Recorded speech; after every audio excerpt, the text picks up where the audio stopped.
Hi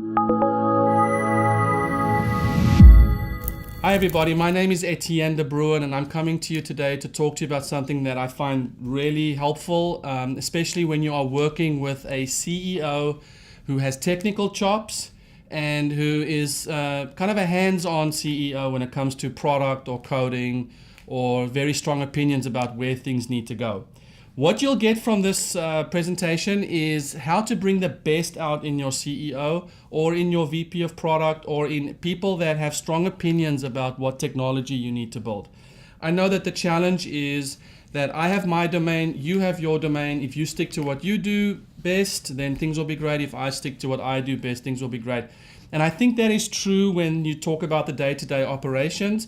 But I think there needs to be multiple moments where you come together as a team who is leading a company to make sure that you are focused on the right things. And as the person building the technology, oftentimes you will bear the brunt of everybody's 2 cents. So what I want to talk about today is how to bring the best out in those people and in those moments and to actually have that benefit the product and the services that you're building. I have the privilege of talking to plenty of CTOs every month. I run 7 CTOs and we get together in forums and we hash through these challenges that we experience. And so I want to bring this to you today as a tool for how to deal with your hands-on techie CEO.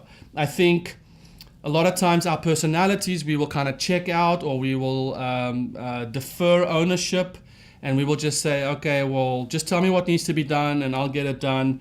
I think that's the wrong way to go about it. It might have a short-term out for you, but in the long term, I think you are damaging trust. So what I'd like to encourage you to do is to look at the flying with your CEO framework.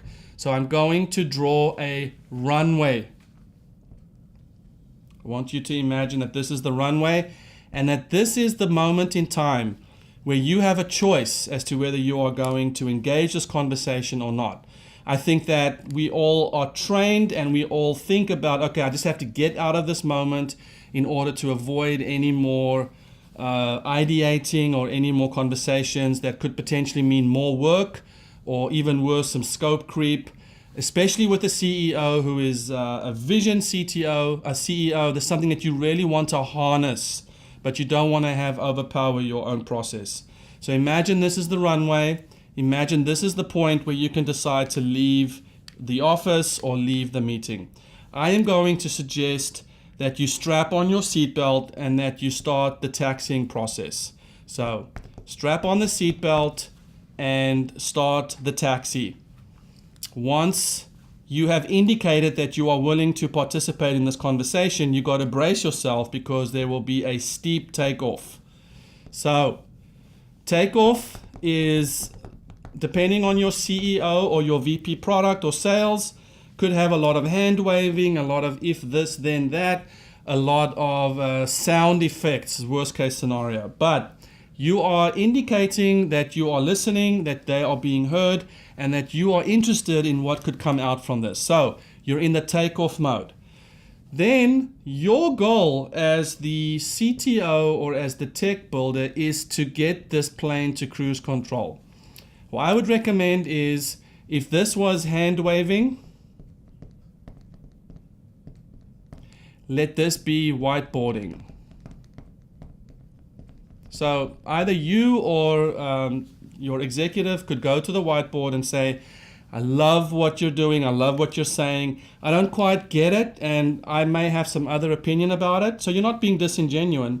You are then saying, hey, let's go to the whiteboard and let's talk about this some more. So depending on what type of CEO or VP of sales you have or product person, they might take the pen or you might take the pen. But the point is that you are engaged in active listening.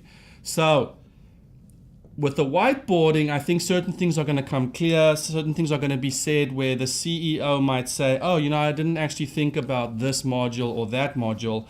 Or you might draw something that they might say, okay, this is really interesting. I thought that it was just, a triangle, but it's actually a square and a circle and a triangle. So now you are in cruising altitude. So hopefully you have brought everything down to sort of a stable conversation. And if there were any emotions of excitement or joy, you should start sensing sort of a more tempered emotion. Now the important part is to initiate the landing. You'll notice the landing is not as vicious as the takeoff. You have to instigate a slow descent, and I think that this is done through a dose of reality in small measures. So probing questions like, you know what, is this important enough for you for us to halt work on A so we can start work on B? So slowly but surely to start placing this in a priority table. I think that this will not only serve as a dose of reality, but it will also help the CEO understand what you're already working on, and sometimes enlighten them to the conversation and the decisions you made 2 months ago. Remember that there's no defensive posture here. You're not upset. You're not. There isn't any sort of feelings of disrespect or devalue. You're simply giving them a dose of reality and showing a willingness to actually collaborate. Then, so we have the takeoff, the cruise, and the descent. And now we are landing. Now, an important thing about a landing is not that you're leaving the office or the conference room with marching orders. You are leaving without having made any decisions. The only decision that you make is to talk about this again.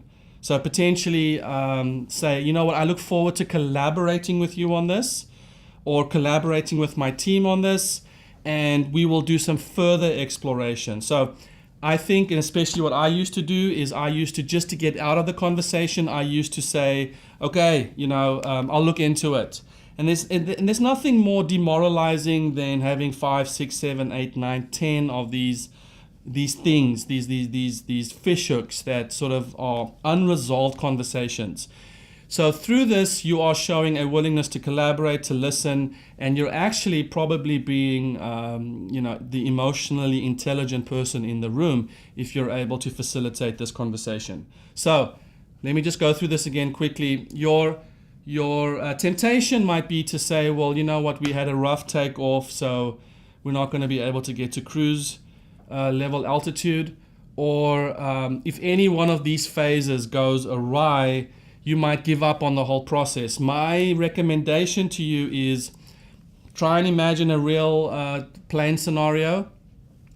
If the descent, something goes wrong with the descent and the plane can't land, the plane simply comes around and reattempts that landing.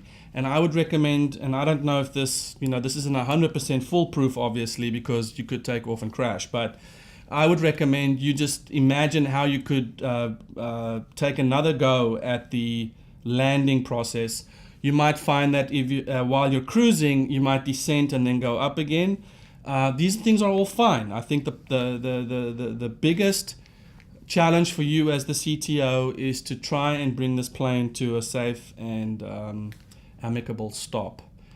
So I would love to hear from you on how this process works for you, and if there's any other suggestions you have on doing this, please comment, please send us emails. We'd love to hear more about that. So thank you.